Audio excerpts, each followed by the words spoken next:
Yan mga kabay, season na naman ng kalamansi. Kaya sabi ko nga sa inyo, kapag magtanim lang talaga, may aanihin mga kabay. Yan ito, sobrang dami oh. Yan nakalagay na sa sako.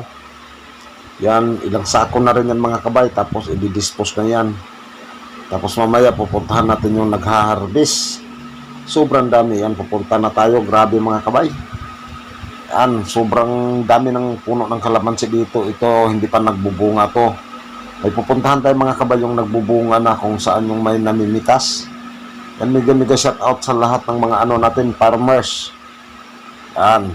O, ito mga kabay, ito yung pinipitasan na ng bunga kasi malalaki na sila. Yan o, grabe.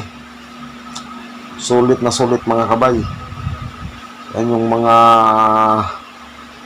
kalamansi, napakalaking tulong talaga mga kabay kapag masipag ka lang.